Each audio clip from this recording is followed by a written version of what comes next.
ayat ketiga.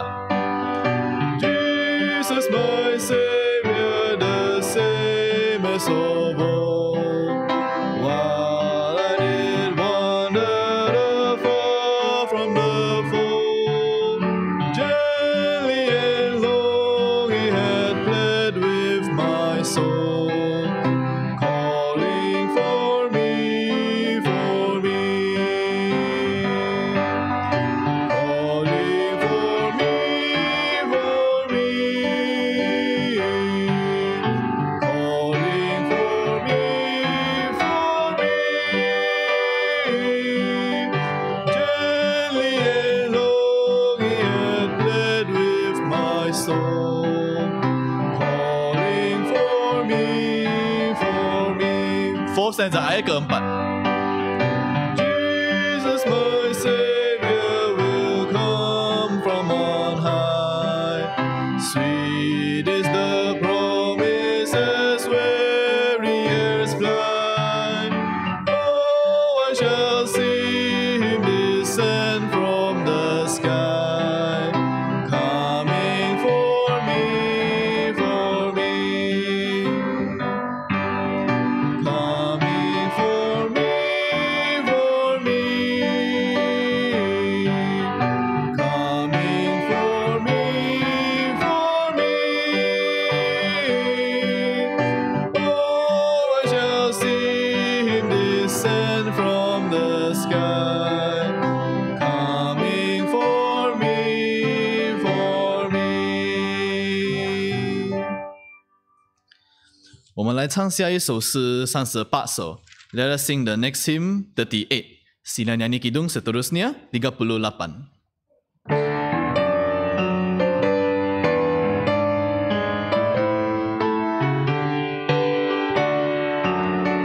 First stanza ayat pertama. I heard the voice of Jesus say, come unto me and rest.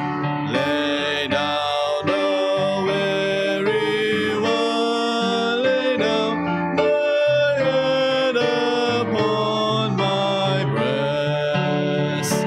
I came to Jesus as I was, weary and worn and sad. I found in Him a resting place, and He has made me glad. Second stanza ayat kedua. I heard the voice of Jesus say, behold, I freely give the living water, thirsty one, stoop down and drink and live. I came to Jesus and I drank of that life-giving stream. My thirst was quenched, my soul revived, and now I live in Him. Third stanza ayat ketiga. I heard the voice of Jesus say, I am this dark world's light. Look unto me, thy morn shall rise, and all thy day be bright. I look to Jesus and I found in Him my star, my sun. And in that light of life alone, till traveling days are done. 我们再唱下一首诗70首。Let us sing the next hymn 70. Sila nyanyi kidung seterusnya bilangan 70.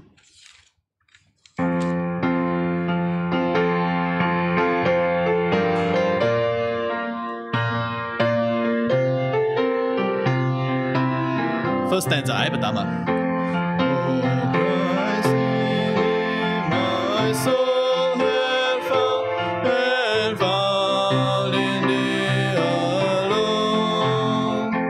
The peace, the joy I saw so long, the bliss till now unknown.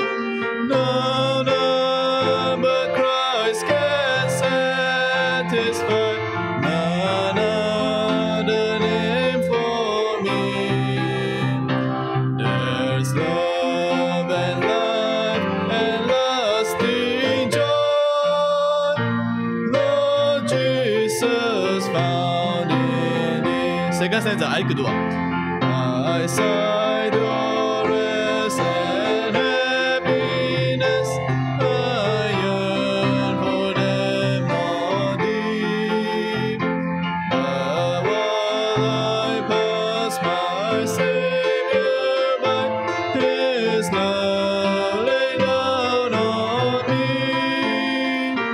No, none but Christ can satisfy, none other name for me.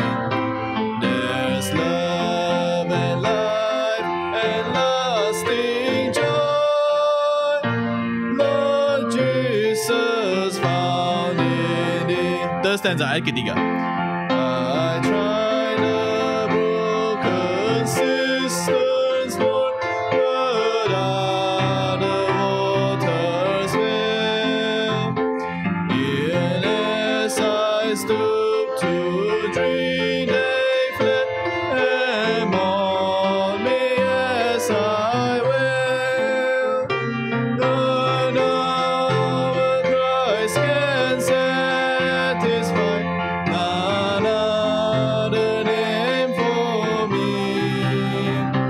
There's love and life and lasting joy, Lord Jesus found in Thee. Fourth stanza ayat keempat. The pleasures lost I sadly mourn, but never wept for Thee. The grace my sightless eyes receive, Thy loveliness to see. None but Christ can satisfy, none other name for me. There's love and life and lasting joy, Lord Jesus found in Thee. 感谢主会选师兄到此。Thank God our hymnal session ends here. Syukur kepada Tuhan, sesi kidung sampai di sini. Haleluya.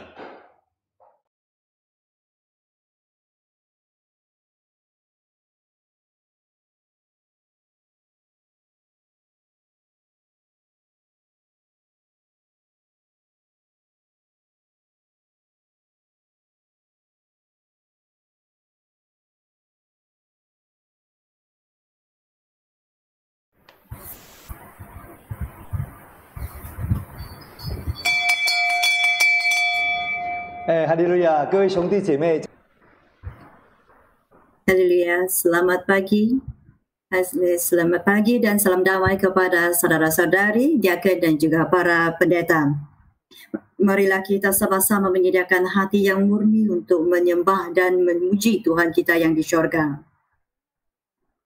Sama-sama doa dalam hati.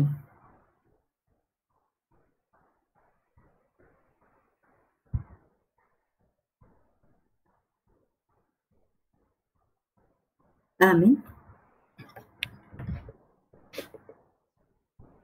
Dalam nama Tuhan Yesus, kita memulakan kebaktian sesi pagi. Sama-sama kita berdiri dan naikkan kidung pujian bilangan 312.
Dipersilakan duduk. Syukur kepada Tuhan Yesus kerana kasih Tuhan Yesus membolehkan kita untuk berkumpul bersama. Kerana itu ada sebuah mazmur yang memberitahu kita bahawa kerana kasih kita dapat berkumpul bersama. Kerana kita mengasihi Tuhan dalam hati kita. Kita ada Tuhan di dalam hati kita. Kerana kasih kita terhadap Tuhan, kita mempunyai peluang untuk berkumpul bersama-sama dengan Tuhan.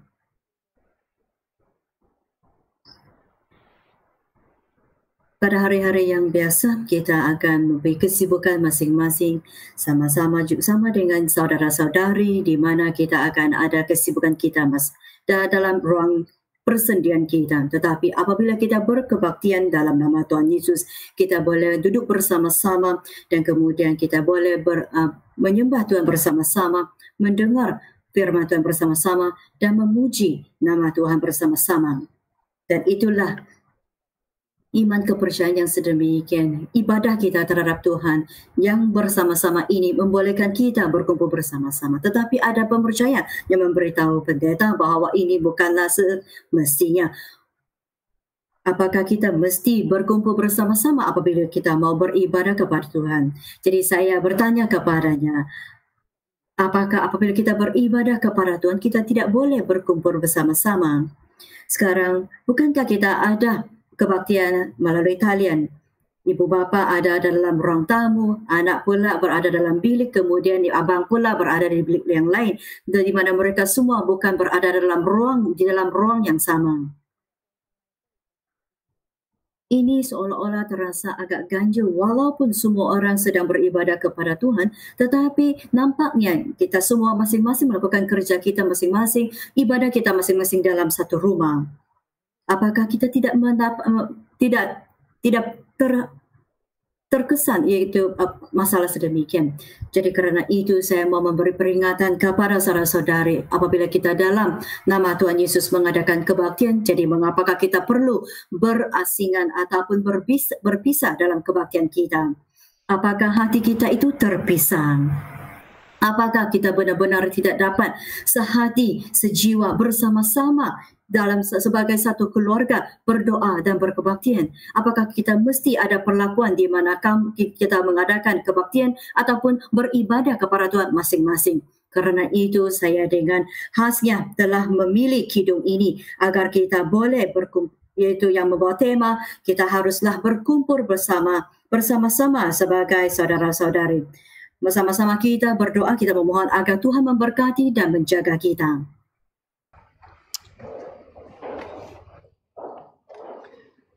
奉主耶稣圣名祷告，哈利路亚！感谢赞美主耶稣，哈利路亚，哈利路亚，哈利路亚，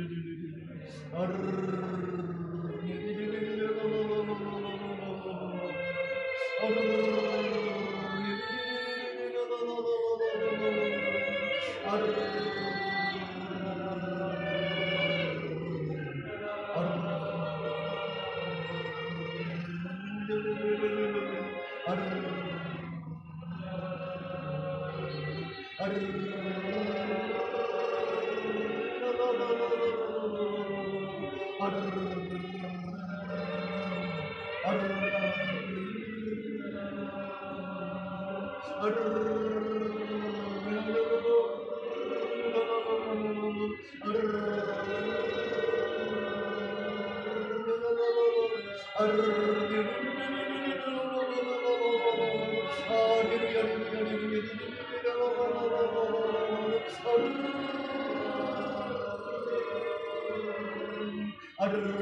利路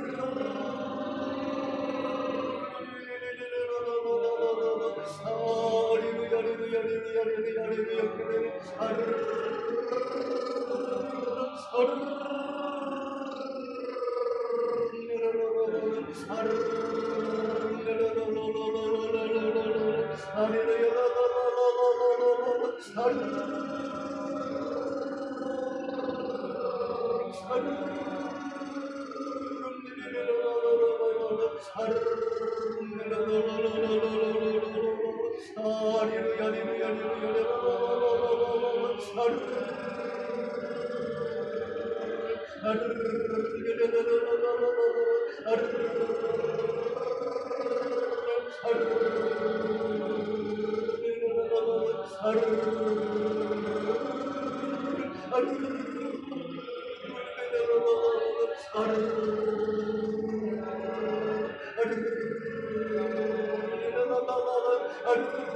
哈利路亚，感谢赞美主，阿门。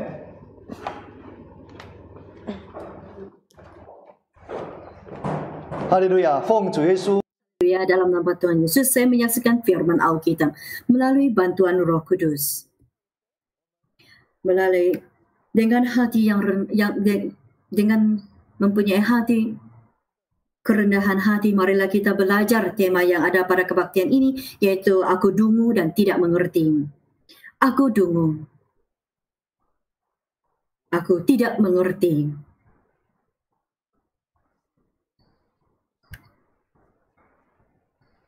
Manusia di dunia ini tidak berhenti-henti cuba untuk mengeluarkan ataupun mengubah warga sehebat mana mereka itu. Cuba kamu lihat apabila mereka memberi kamu kad nama mereka, maka kamu akan mendapati apa yang tertera di dalam kad nama tersebut. Di mana kad tersebut pada permukaan, pada muka yang pertama, mungkin kamu akan mendapati ada banyak maklumat sehingga kan tidak cukup tempat untuk dituliskan pada muka surat yang pertama ataupun permukaan yang pertama, maka mereka juga ada informasi lagi di sebelah, yaitu di mana kad-kad tersebut biasanya akan memberitahu kamu apakah kelayakan akademik yang tertinggi, apakah posisi yang telah dipegang ataupun jawatan yang dipegang dalam pejabat. Adakah kamu rasa ada sesiapa yang akan menulis pada kad nama mereka, aku ini seorang yang dungu, aku seorang yang tidak mengerti. Sekiranya kamu menulis itu maklumat sedemikian pada kad nama, maka orang ramai akan merasa kamu itu ada masalah mental. Sebabnya apa yang kita boleh lihat daripada kad nama seseorang, biasanya kita akan mendapati maklumat yang cuba untuk menampilkan kehebatan seseorang itu dari segi pelajaran akademik mereka dan juga pengetahuan. Tetapi ada juga manusia di dunia ini yang mengakui diri mereka sebagai yang dungu dan tidak mengerti. Tetapi orang sedemikian itu tidak ramai ataupun tidak banyak. Siapalah yang mau mengakui bahawa dirinya itu dungu dan tidak mengerti. Saya ingat lagi ketika saya berada di luar negara, iaitu ketika saya masih lagi membantu dalam kerja-kerja untuk mata teologi dan juga kebaktian ketika itu. Di mana murid di sana itu pada ketika itu mereka sangat berminat untuk mempelajari beberapa kata bahasa Melayu. Mereka memberitahu pendeta, ya pendeta ajarlah kami beberapa saja, tidaklah banyak. Jadi saya tanya mereka, apakah kamu benar-benar mau belajar? Dan mereka kata ya. Jadi saya pun mengajar mereka beberapa kata perkataan. Yang pertama, saya memberitahu mereka, saya mengajar mereka, saya gila. Yaitu saya gila. Di mana itulah perkataan, itu ayat yang pertama yang telah saya ajari mereka.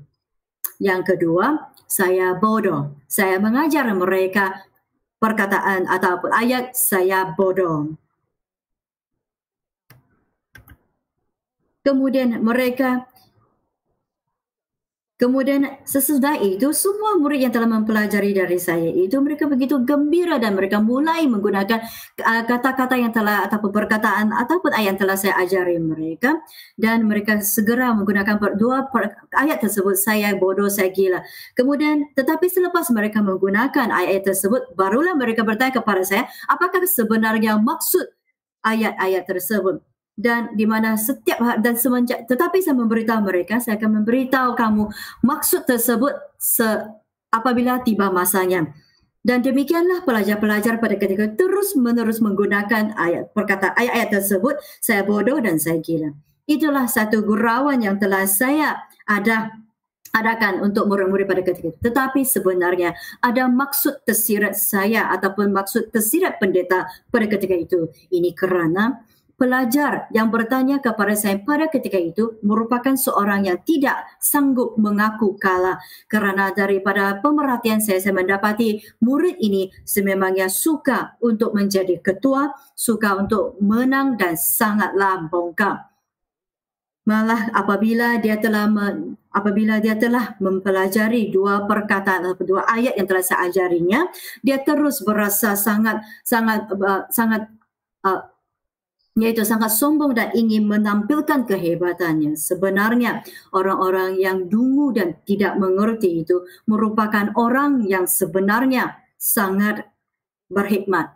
Tahukah saudara-saudari mengapa? Ini kerana orang yang sedemikian barulah benar-benar dapat mengenali dirinya sendiri. Dia tahu siapa dirinya sendiri. Dia tahu siapa mereka itu. Malah mereka dapat melihat dengan jelas siapakah diri mereka itu. Kerana itu, orang yang benar-benar menganggap dirinya sebagai dungu dan yang tidak mengerti, barulah orang yang benar-benar berhikmat dan bijak.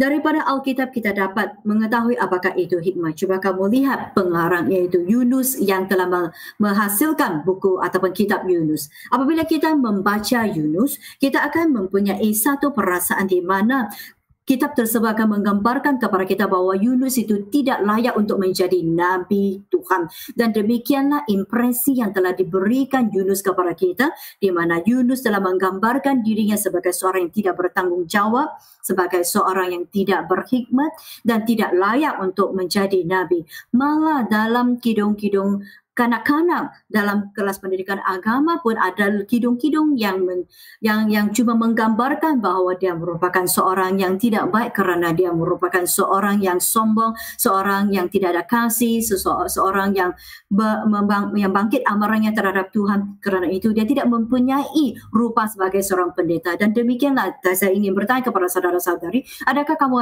masih lagi merasakan bahawa Yunus itu merupakan seorang yang layak untuk menjadi pendeta? Tetapi tahukah kamu siapakah yang telah menghasilkan kitab Yunus? Dia sendiri yang telah menuliskan kitab Yunus. Dia sendiri yang telah menuliskan tentang dirinya sendiri bahawa dia tidak betul, dia itu dungu, dia tidak mengerti, dia tidak layak untuk menjadi nabi. Saudara-saudari, Yunuslah yang telah menulis kitab Yunus itu sendiri.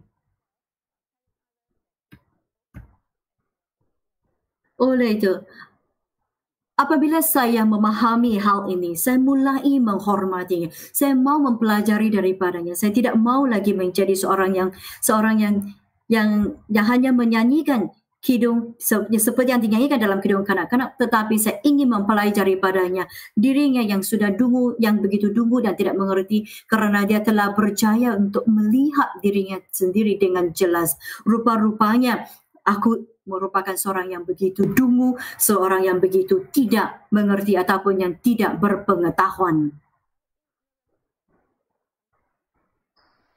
Apabila dia mengatakan bahawa dirinya itu dungu dan tidak mengerti, kamu akan mendapati sebenarnya Yunus cuba untuk meninggikan Tuhan sebagai yang paling agung, yang paling hebat.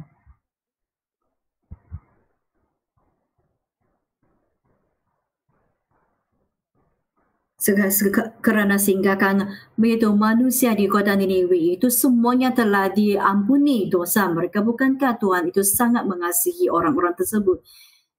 Tetapi apabila Yunus menuliskan kitab Yunus dan mengatakan bahawa dirinya itu dungu tidak mengerti adalah sebenarnya bertujuan untuk memberitahu bahawa aku tidak sehebat Tuhan dan memberitahu bahawa rupa-rupanya aku begitu dungu dan tidak mengerti.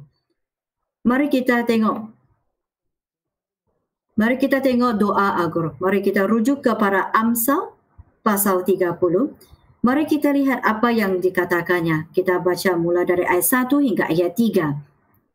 Ayat 1, perkataan Agur bin Yakir dari masa, tutur kata orang itu, aku berlelah-lelah ya Allah, aku berlelah-lelah sampai habis tenagaku. Ayat 2, sebab aku ini lebih bodoh daripada orang lain, pengertian manusia tidak ada padaku. Ayat 3, juga tidak ku pelajari hikmat sehingga tidak dapat ku kenal yang Maha Kudus.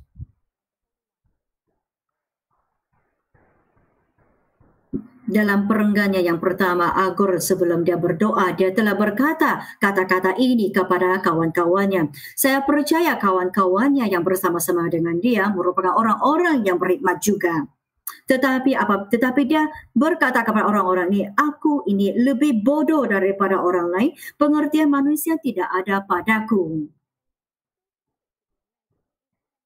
Dan juga tidak ku pelajari hikmat sehingga tidak dapat ku kenal yang Maha Kudus sebenarnya. Jadi demikianlah dalam mengatakan bahawa dirinya itu penuh dengan kebodohan dan tidak ada pengertian. Malah kata yang paling, dan apabila dia mengatakan bahawa dia itu bodoh dan tidak pengertian sebagai manusia itu, dengan kata lain itu dia merupakan orang yang dungu dan tidak mengerti. Apabila kita membaca Mazmur yang telah dihasilkan oleh Agur, apakah kamu benar-benar rasa bahawa Agur itu benar-benar bodoh dan tidak berpengertian? Sebaliknya dia merupakan seorang yang sangat berhikmat. Ada seorang lagi pengarang Mazmur, dia sendiri juga merasakan bahawa dirinya itu bodoh. Tetapi sebelum itu dia tidak menganggap dirinya itu bodoh. Dia malah cuba untuk memberontak terhadap Tuhan kerana dia merasakan bahawa Tuhan itu tidak adil. Kerana dia telah melihat bahawa apa yang berlaku di dunia ini semuanya tidak ada keadilan kerana yang kaya itu, yang jahat itu, semuanya senantiasa mempunyai peluang yang baik dan senantiasa hidup mereka lebih baik. Sebaliknya mereka yang benar itu hidup mereka lebih lagi susah. Kerana itu dia telah menyoal Tuhan, mengapakah hidup itu begitu tidak adil. Malah sehingga ke tahap dia begitu lemah, sehingga ke tahap di mana walaupun dia sendiri dia merasakan bahawa dirinya itu menyempurnakan diri, menyempurnakan rohaninya, tetapi pada akhirnya tidak mendapat apa-apa. Jadi dia menyoal Tuhan, mengapakah aku masih lagi mau menyembah kepada Tuhan? Kerana pada ketika itu dia benar-benar rasa tidak puas hati kerana dia nampak ketidakadilan di dunia ini, dan saya percaya kadang kita juga mempunyai perasaannya sedemikian. Tetapi bilakah barulah dia mula sedar akan dirinya itu? Dia mengatakan, dengar baik-baik, tunggulah sehingga aku masuk ke dalam bait suci Tuhan, barulah aku akan sedar, barulah aku akan faham. Apabila dia masuk ke dalam bait Tuhan, dia merenung akan kesudahan orang-orang jahat, kekayaan orang-orang jahat.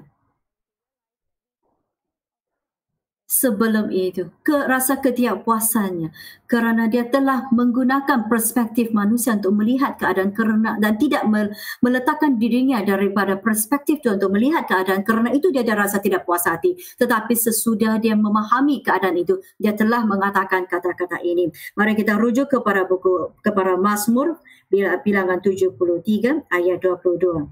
Ayat 21 hingga 22. Ketika hatiku merasa pahit dan buah pinggangku menusuk-nusuk rasanya. Bila aku terfikir akan kata-kataku terhadap Tuhan, bila aku terfikir akan amarahku terhadap Tuhan, apabila aku terfikir akan yaitu ketidakpuasan aku terhadap Tuhan, aku berasa sangat pahit dalam hatiku. Mengapakah aku melakukan sedemikian? Ayat 22 mengatakan, rupa-rupanya aku dungu dan tidak mengerti, ya Tuhan, rupa-rupanya aku dungu dan tidak mengerti. Di hadapanmu aku seolah-olah seperti haiwan. Bilakah dia mulai ada kesedaran sedemikian sehingga dia merasakan dirinya itu dungu dan tidak mengerti? Rupa-rupanya apabila dia telah masuk ke dalam bait Tuhan, apabila dia mulai untuk melihat sesuatu perkara daripada perspektif atau sudut kebenaran dan Tuhan.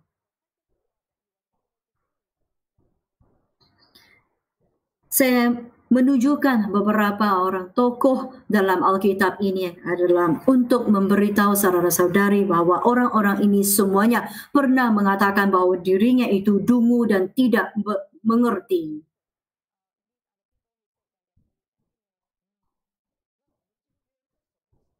Hari ini pula, bilakah kita merasakan bahwa diri kita itu dungu dan tidak mengerti? Daripada Alkitab, hari ini saya telah menyediakan beberapa peristiwa untuk dikongsikan bersama-sama dengan saudara-saudari karena peristiwa-peristiwa ini membolehkan diri kita untuk melihat bahwa diri kita itu dungu dan tidak mengerti. Kedunguan atau yang pertama, yaitu aku begitu dungu dan tidak mengerti tentang berkat Tuhan. Manusia di dunia ini, apabila kita mengatakan tentang berkat kepada orang-orang dunia, mereka akan mengaitkan berkat itu sebagai kekayaan, sebagai kejayaan, sebagai kejayaan ibu anak-anak dan semua kebaikan diterima itu bagi manusia di dunia ini. Semua ini merupakan kebaikan, semua ini merupakan berkat daripada Tuhan. Sekiranya kamu menjadi kaya, kamu menjadi sangat hebat, kamu tinggal di rumah yang besar, kamu mempunyai banyak kekayaan dan kamu memandu kereta yang besar dan kamu merasakan inilah berkat Tuhan. Sekiranya berkat benar-benar mempunyai definisi sedemikian, maka orang-orang yang tidak ada kekayaan, orang yang tidak ada rumah dan kereta, apakah ini menandakan bahwa Tuhan tidak memberkati orang-orang sedemikian?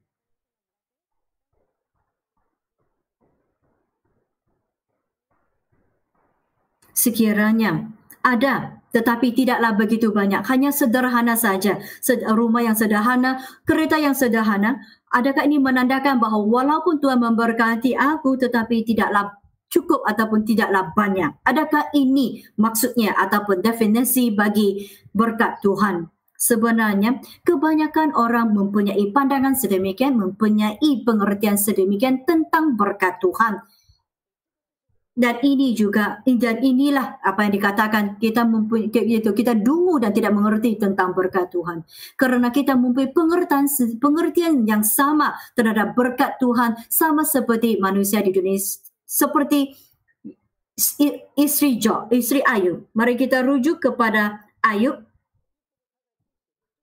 Demikianlah pandangan istri Ayub itu terhadap berkat Tuhan itu sama seperti pandangan manusia di dunia ini terhadap berkat Tuhan. Apabila Tuhan mengaruniakan kekayaan, telah mengambil kekayaan dan semua karunia yang pernah diberikan kepada Ayub daripada diri Ayub, maka kerana itu istri Ayub menganggap bahawa Tuhan tidak memberkati Ayub lagi. Kerana itu dia berkata kepada suaminya, mengapa kita masih lagi perlu menyembah dan takut akan Tuhan ini sedangkan dia telah pun mengambil berkatnya daripadamu. Apabila Tuhan tidak memberkati kamu, mengapakah kita masih lagi mau menyembahnya? Mari kita rujuk kepada buku Ayub pasal 2 ayat 9. Maka berkatalah istrinya kepadanya, masih bertekunkah engkau dalam kesalahanmu? Kutukilah Allahmu dan matilah. Dua perkara ini merupakan perkara yang diingini oleh si iblis. Yang pertama, si iblis itu mau agar Ayub meninggalkan Tuhan, dan akhirnya si iblis itu telah pun mempergunakan istrinya untuk mengucapkan kata-kata ini, yaitu perkara yang diingini oleh si iblis itu terhadap Ayub, di mana dia mau agar Ayub meninggalkan Tuhan dan mati. Ayat 10, apakah jawaban Ayub kepada istrinya? Ayub berkata kepada, engkau berbicara seperti perempuan gila. Kamu tidak berkata-kata seperti seorang yang berhikmat. Ayub sendiri memberitahu istrinya bahawa engkau merupakan perempuan yang gila kerana apabila kamu mengatakan hal-hal ini.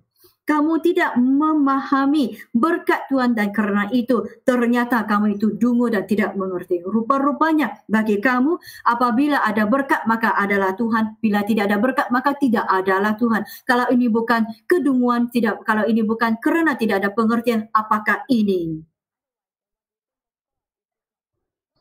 Bagi orang yang tidak memahami Tuhan, yang tidak mempercayai Tuhan itu memang tidak dapat mempersalahkan mereka kalau mereka ada pandangan sedemikian. Tetapi kita sebagai umat Kristian yang merupakan pemercayai Tuhan Yesus, apakah kita harus ada pengertian sedemikian?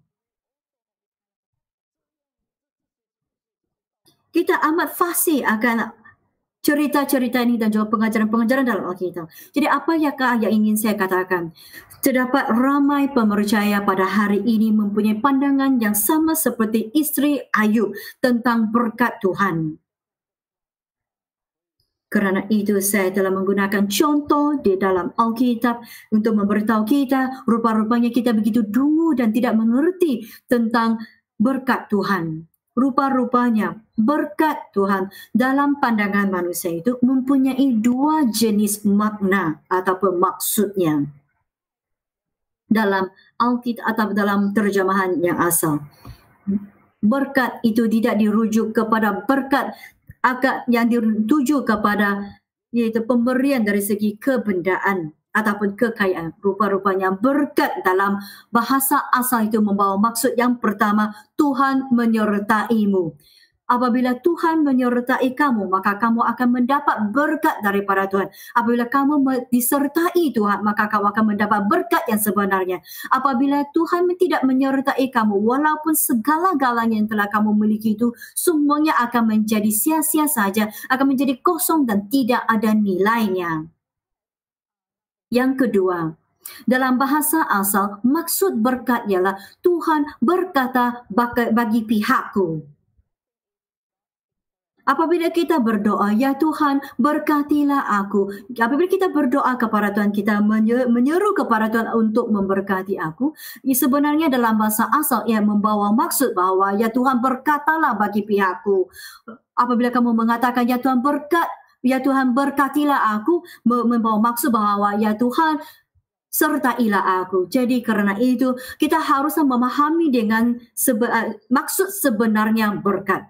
Bukanlah dikatakan bahawa Tuhan tidak mengatakan yang baik tentang kita, bukanlah tidak menandakan bahawa Tuhan itu tidak memberkati kita, melainkan kerana doa kita itu tidak berpadanan dengan kehendak Tuhan. Apabila kita mau tidak berhenti mendapat kejayaan, kita mau mendapat tempat pertama, kita mau menjadi lebih hebat daripada orang lain, maka doa sedemikian merupakan doa orang dungu dan tidak mengerti. Jadi bagaimana mungkin Tuhan boleh menjawab doa kamu? Kerana apabila Tuhan menjawab permintaan sedemikian, maka sebenarnya Tuhan akan menyebabkan hidup kamu itu menjadi lebih teruk.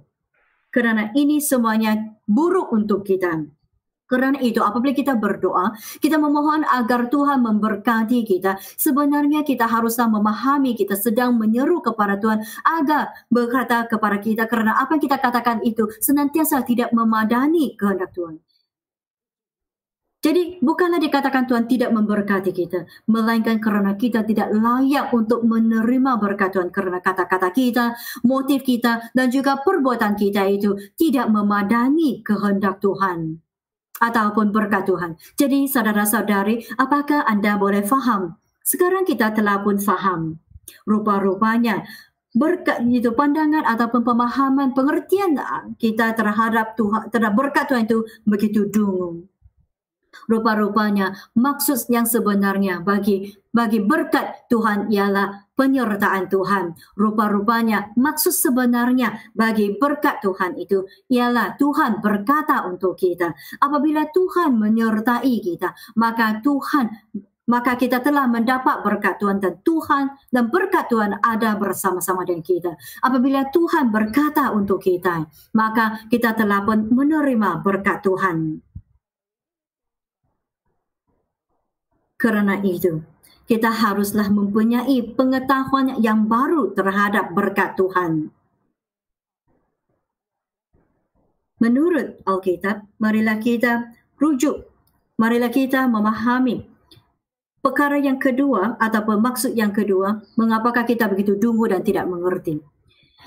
Rupa-rupanya aku dungu dan tidak mengerti terhadap pelayananku kepada Tuhan. Mengapakah dikatakan bahawa kita bekerja kepada Tuhan, kita dungu dan tidak mengerti? Rupa-rupanya kita ingatkan bahawa apabila kita lebih banyak bekerja kepada Tuhan, maka kita akan mendapat kenan di hadapan Tuhan, dan apabila kita melakukan kerja yang lebih baik, maka kita akan mendapat penyelamatan di syurga dan mendapat lebih baik upah di syurga.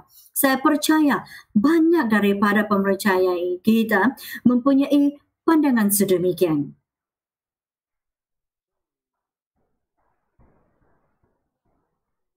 Kerana itu kita dapat melihat ada segelintir pemercaya yang asyik memegang jawatan tersebut dan tidak ingin menyerahkan jawatan tersebut kepada orang lain kerana dia mahu agar dirinya yang memegang jawatan tersebut, sehingga apabila dia sudah tua dan tidak ada cara lain, maka dia barulah menyerahkan jawatan itu kepada orang. Kerana pada pandangannya, sekiranya dia menyerahkan jawatan tersebut kepada orang lain, maka dia akan kehilangan berkatnya, seolah-olah dia telah kekurangan sesuatu dalam hidupnya. Jadi orang-orang sedemikian sememangnya merupakan pekerja-pekerja yang telah banyak melakukan kerja suci bagi Tuhan. Tetapi rupa-rupanya dia ingatkan, sekarang kita mempunyai pandangan bahawa semakin banyak kita bekerja bagi Tuhan, maka semakin banyaklah upah kita di syurga. Ini merupakan hal yang dungu dan tidak mengerti. Kerana Tuhan Yesus pernah berkata bahawa janganlah kamu ingat, lebih baik kamu dapat, lebih baik kamu akan terima daripada Tuhan Yesus. Kalau tidak percaya, mari kita lihat apa yang dikatakan Tuhan Yesus. Di mana fokus utama ialah, walaupun ada segelintir orang yang telah banyak melakukan kerja baginya, tetapi Tuhan Yesus pada akhirnya mengatakan bahawa aku tidak mengenali kamu. Cuma kamu lihat apa yang dikatakan Tuhan Yesus. Tuhan Yesus mengatakan, sebaliknya mengatakan bahawa kamu itu orang yang jahat.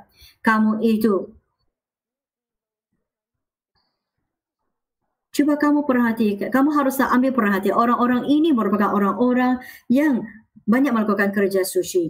Mari kita rujuk kepada Injil Matius pasal 7 ayat 21. Bukan setiap orang yang berseru kepadaku, Tuhan, Tuhan, akan masuk ke dalam kerajaan syurga. Mengapakah Tuhan Yesus mengatakan sedemikian? Tuhan Yesus menjawab, melainkan dia yang melakukan kehendak Bapa-Ku yang di syurga.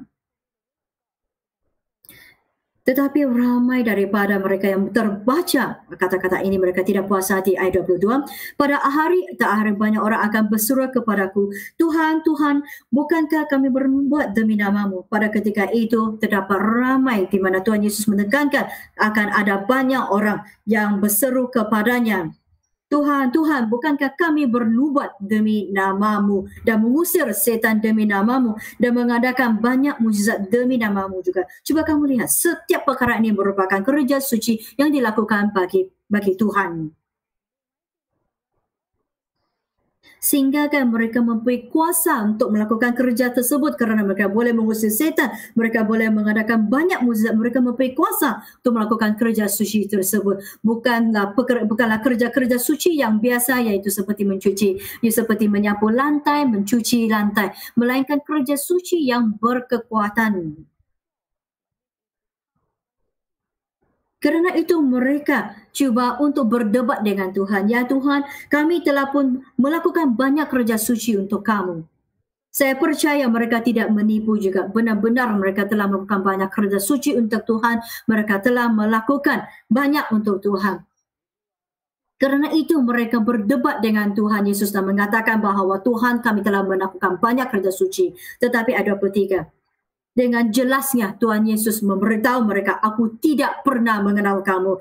Ditambah lagi dengan ayat, enyahlah daripadaku, kamu sekalian pembuat kejahatan.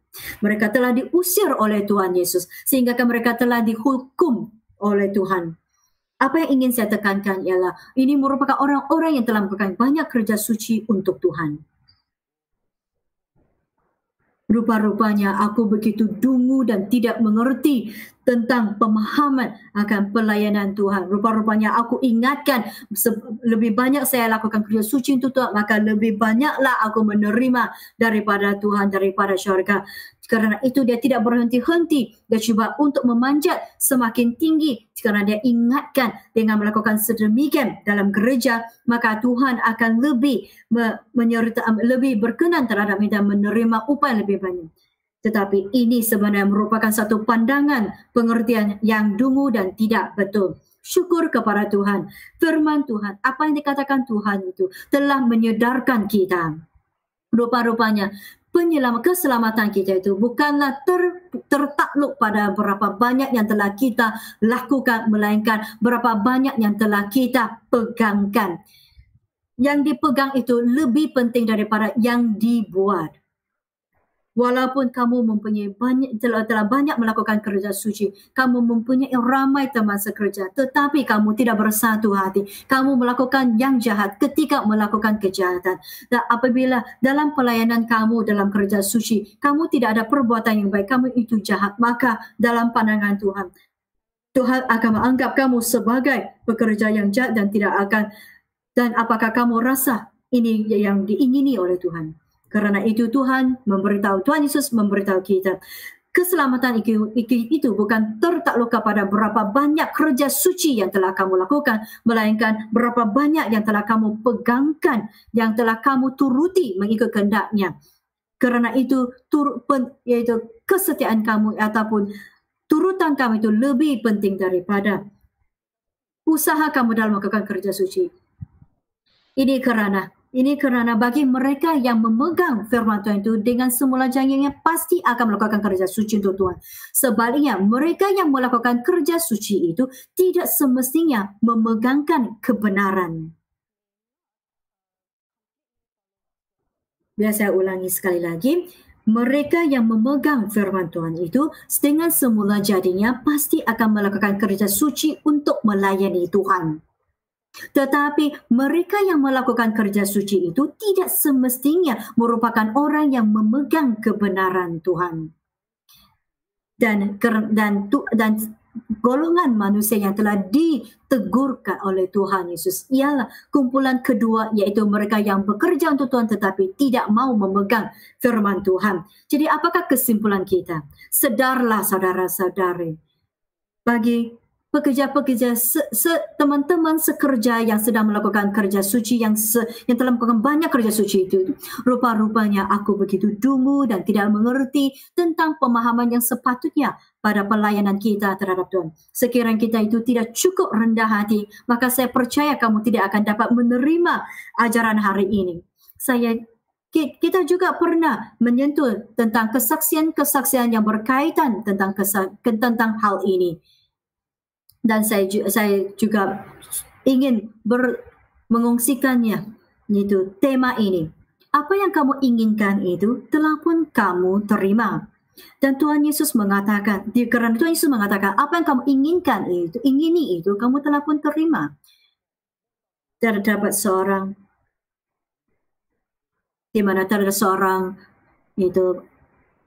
ketua gereja di mana pada satu hari dia telah bermimpi dan kemudian dia telah melakukan banyak kerja suci dan dia ingatkan dia boleh menerima upah yang lebih banyak. Tetapi saudara-saudari yang berada di depannya, mereka juga sedang menerima upah sama seperti dia. Apabila dia melihat saudara-saudari yang berada di hadapannya yang dia kenali itu, dia tahu bahawa kerja-kerja suci yang mereka lakukan itu tidak sebanyak dia. Dan kerana itu dia mempunyai pemahaman bahawa memandangkan mereka menerima upah mereka, maka pastinya dia sendiri akan menerima lebih banyak daripada saudara-saudari di depannya. Kerana dia telah melakukan banyak kerja suci. Jadi apabila sampai gilirannya, Tuhan Yesus selepas orang-orang yang di hadapannya yang telah menerima upahnya, apabila sampai gilirannya, Tuhan Yesus tidak memanggil dia, sebaliknya memanggil orang yang berada di belakangnya. Jadi dalam pikirannya, pastinya aku ini sangat istimewa. Kerana itu Tuhan Yesus mau memberi aku upahku pada akhirnya. Tetapi pada akhirnya sehingga orang yang terakhir pun telah menerima upahnya dan tinggal dia sendiri saja dalam barisan tersebut. Dan Tuhan Yesus sama sekali tidak melihatnya. Dan kemudian Tuhan menutup buku rekodnya dan kemudian meninggalkannya. Maka kerana apabila melihat hal itu, segeralah ketua gereja ini berlari ke arah Tuhan Yesus dan menyeru kepada Tuhan Yesus, "Ya Tuhan Yesus, kamu belum lagi memberiku upahku." Tuhan Yesus berpusing dan kemudian berkata kepadanya, pertama, gereja aku bukanlah pentas persembahan. Yang kedua, apa yang kamu inginkan, telah pun kamu terima.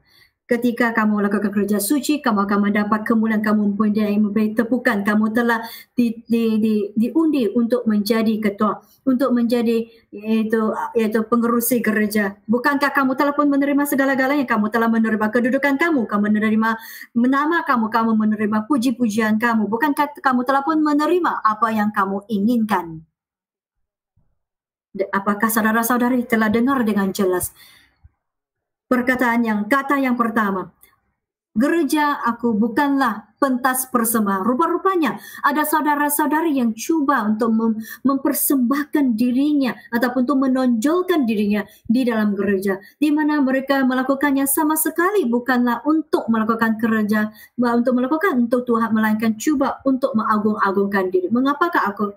Dan saya juga ada berkongsi dengan saudara-saudari satu lagi kesaksian, yaitu kesaksian yang lebih menakutkan, kerana di mana seorang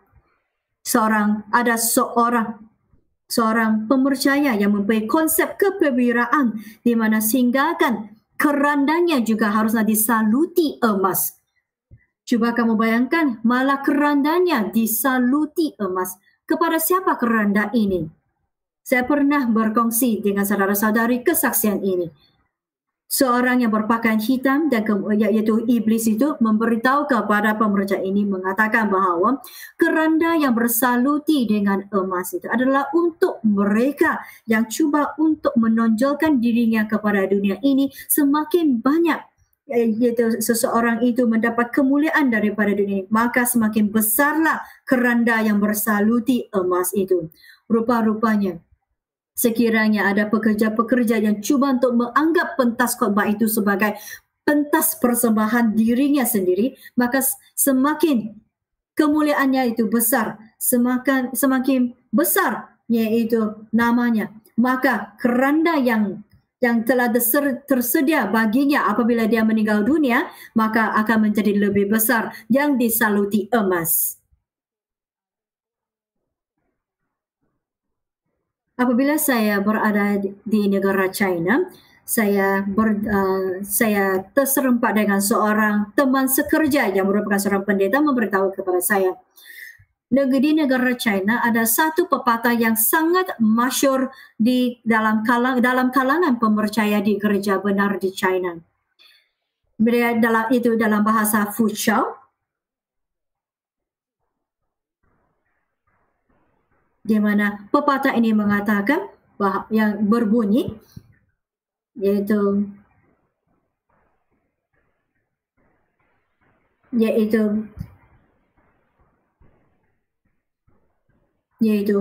neraka itu merah kerana adanya api yang sedang membara dan semuanya tersedia bagi pendeta dan diaken. Mengapakah ada pepatah sedemikian?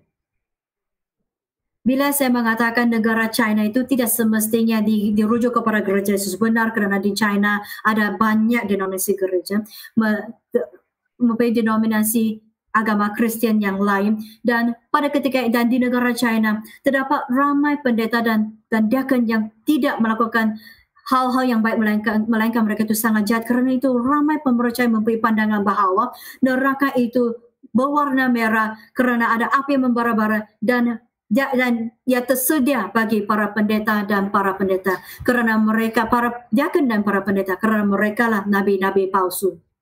Sebaliknya, pemercaya biasa yang dapat diselamatkan. Dengan inilah maksud yang disampaikan. Seorang pemercaya yang lebih murni hatinya dapat diselamatkan, dan bukannya pendeta ataupun diaken yang jahat dalam hatinya. Dan ada juga pepatah yang sama di Taiwan,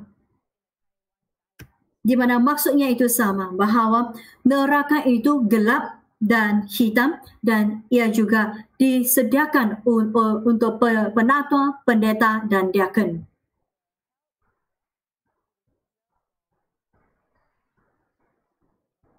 Ini merupakan perkongsian-perkongsian yang telah dapati daripada teman-teman sekerja saya di China dan seorang lagi di Taiwan. Bagaimana pula dengan gereja Yesus benar? Itu juga ada satu pepatah yang sangat masyhur dalam kalangan pemercaya. Biasanya kita tidak akan dapat mudah mendengarkannya, tetapi kita dapat mendengarnya. Gereja Yesus benar masyhur dengan satu pepatah.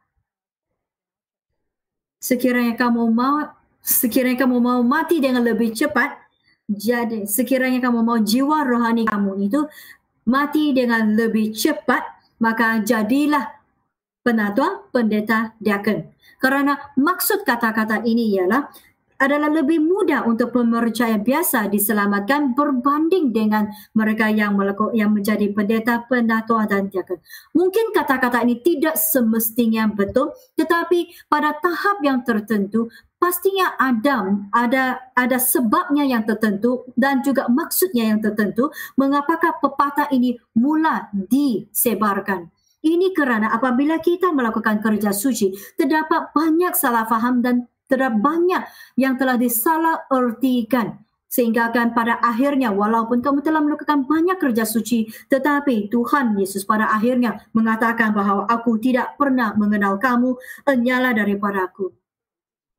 Ini kerana kita menganggap diri kita itu sebagai yang hebat. Kita merasakan bahawa pemercaya itu sangat percaya kepada kamu, menganggap kamu itu sangat hebat. Dan itulah faktor yang paling utama menyebabkan kita tersandung kerana kita tidak mendengarkan nasihat orang lain.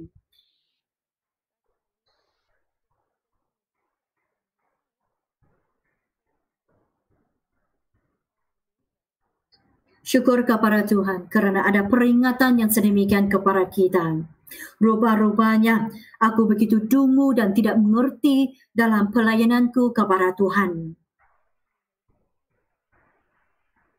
Ada sedikit masa lagi, biarlah saya kongsikan bersama-sama dengan saudara-saudari satu lagi. Saya telah menyediakan beberapa lagi, tetapi hanya satu saja ingin saya sampaikan, di mana aku begitu dungu dan tidak mengerti terhadap kehendak Tuhan. Mari kita baca buku Efesius pasal 5.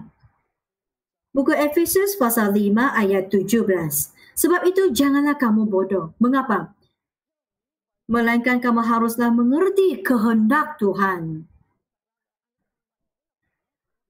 Orang yang bodoh itu bukanlah orang yang jahat, tetapi orang yang bodoh senantiasa akan salah erti akan kehendak Tuhan, kerana itu mereka tidak dapat faham akan kehendak Tuhan.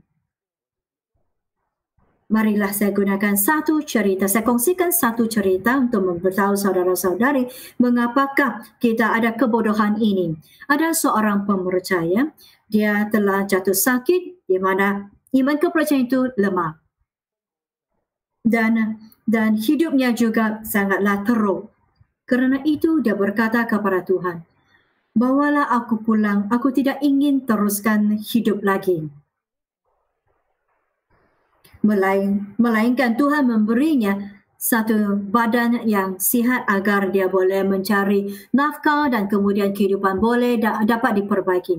Jadi Tuhan memberitahu, mengatakan, baiklah, tetapi kamu haruslah melakukan apa yang ku pesankan. Di mana di hadapan ada satu batu yang sangat besar dan Tuhan menyuruh pemercaya ini untuk menolak batu tersebut itu. Tuhan dengan jelas sekali memberitahu pemercaya itu menolak batu itu, dan kerana itu pemercaya itu percaya dan kemudian dia menolak batu itu. Setiap pagi dia akan menolak batu tersebut, batu besar itu. Selepas 1 minggu dia menolak batu itu, tidak ada apa-apa pun yang telah berlaku. Kemudian selepas 10 hari, sama juga, apa-apa pun tidak berlaku, tidak ada perubahan dan batu itu sama sekali tidak bergerak. Jadi dia pun berfikir, mengapakah Tuhan mau aku menolak batu tersebut? Sedangkan apa yang ku inginkan ialah agar kehidupan saya dapat diperbaiki. Sebaliknya Tuhan hanya menyuruh saya untuk menolak batu tersebut yang tidak mempunyai apa-apa makna pun.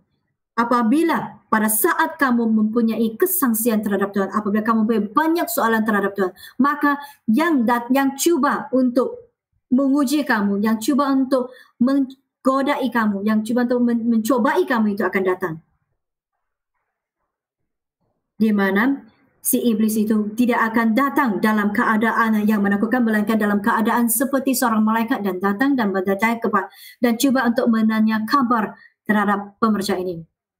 Hai saudara, saya melihat kamu seolah-olah sangat bersusah payah setiap hari. Apakah yang sedang kamu lakukan? Jadi pemercaya itu mengatakan, aku sedang menolak batu ini. Jadi si iblis itu bertanya kepadanya, mengapakah kamu harus menolak batu tersebut? Dan bertanya, mengapa kamu perlu menolaknya? Rupa-rupanya karena aku itu jatuh sakit, aku tu miskin, jadi karena itu saya mohon agar Tuhan membawaku pulang. Tapi Tuhan tidak mengabulkan doaku, melainkan menyuruh aku untuk menolak batu tersebut. Tetapi pada masa itu si iblis mengatakan, kamu telah ditipu oleh Tuhan. Coba kamu lihat apa yang telah kamu mohon itu, Tuhan sama sekali tidak mengaruniakan kepada kamu, sebaliknya menyuruh kamu untuk menolak batu ini yang tidak dapat membantu kamu apa-apa pun. Apakah apabila kamu menolak batu ini, maka duit akan jatuh dari syurga? Apa yang paling penting ialah si iblis itu berkata, biar aku bertanya kepada kamu, sudah begitu lama kamu menolak batu ini, apakah pernah sekali kamu dapat dengan jayanya menolak batu itu sehingga ia dapat dialihkan? Dan pemercaya itu mengatakan, ya, tidak ada pula. Sudah begitu lama aku menolak batu tersebut, sama sekali tidak pernah bergerak ataupun berganjak. Tengok, si iblis itu mengatakan, bukankah Tuhan sedang menipu kamu? Apabila kamu cuba untuk menolak batu itu, tetapi kamu tidak dapat mengganjakan batu tersebut, maka sebenarnya Tuhan sedang mempermainkan kamu dan hidup kamu. Tetapi coba saudara-saudari fikirkan, apakah Tuhan akan mempermainkan kita? Apakah Tuhan akan melakukan sedemikian kepada kita? Tetapi apa yang dikatakan si iblis itu seolah-olah sangatlah benar.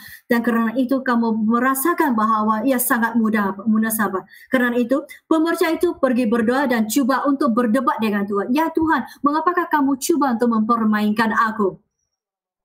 Dan banyaklah sungguh-sungguh tanya. Selepas habis dia berkata, dia tidak berhenti-henti cuba untuk bersungguh-sungguh terhadap Tuhan, sehinggalah dia menjadi letih. Apabila dia sudah mendiamkan diri, barulah Tuhan mulai berkata. Tuhan berkata, aku menyuruh kamu untuk menolak batu, tetapi aku tidak pernah memberitahu kamu bahawa kamu haruslah berjaya sehingga berjaya mengganjakan batu itu. Pernahkah Tuhan memberitahu dia bahawa dia haruslah berjaya mengganjakan batu itu? Aku tidak pernah pun memberitahu kamu. Jadi mengapakah kamu memarahi aku? Apa yang ku pesankan kepada kamu adalah supaya kamu menolak batu. Ini isi yang pertama. Isi yang kedua, mengapakah aku menyuruh kamu menolak batu? Cuba kamu lihat tubuh kamu. Cuba kamu lihat tubuh badan kamu. Kamu itu mempunyai peredaran darah yang sangat baik. Cuba kamu lihat, yaitu otot-otot kamu sudah menjadi kuat. Bukankah apa yang kamu inginkan itu ialah satu tubuh yang sihat?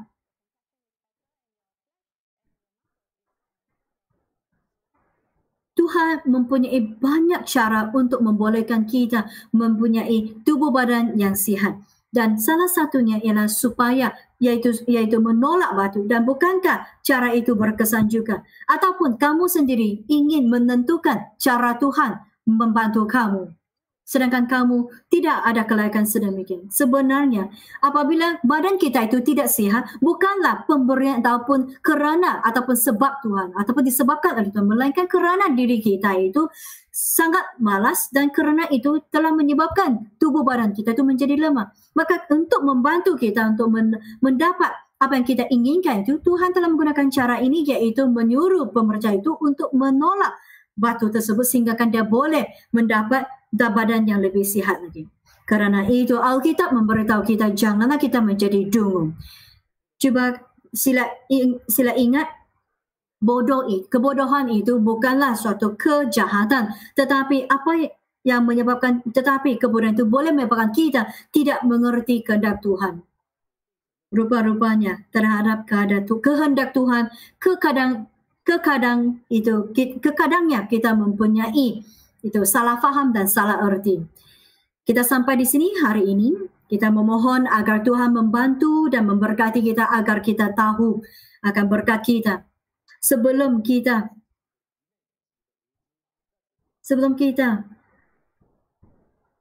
untuk memberikan diri kita mendapat hikmat itu, haruslah kita mengakui bahwa diri kita itu dungu dan tidak mengerti. Marilah kita naikkan kidung pujian bilangan 144.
这首诗歌就作为我们今天这信息的最好的注解、最好的结论。 And this hymn serves as a very good conclusion for our Kita pada hari ini. Ya Tuhan, aku merupakan orang yang begitu dungu dan tidak mengerti. Tujuannya adalah agar kita boleh lebih lagi berhikmat dan juga lebih berpengertian. Sebelah petang kita akan teruskan lagi dengan kebaktian kita, yaitu khotbah kita tentang Tuhan Yesus. Jadi pada petang ini, apakah lagi yang akan dikatakan oleh Tuhan Yesus dalam khotbah Tuhan Yesus? Sama-sama kita berdoa.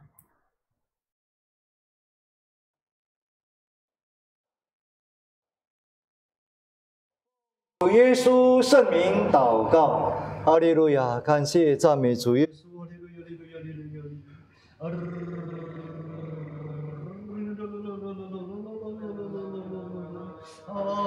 路亚！哈利路亚！哈利路亚！哈利路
哈利路亚！感谢主耶稣，阿门。安息生日，主必降福，赐下圣灵，充满我心。快乐日，快乐日，享主生日，大得平安。安息生日，主必降福，赐下圣灵，充满我心。快乐日，快乐日，享主生日，大得平安。阿门。感谢主。 Syukur kepada Tuhan, amin. Syukur kepada Tuhan Yesus karena telah memberkati kebaktian sesi kita yang pertama. Kebaktian sesi yang pertama sampai di sini. Sama-sama kita berdiri dan salam damai. Haleluya.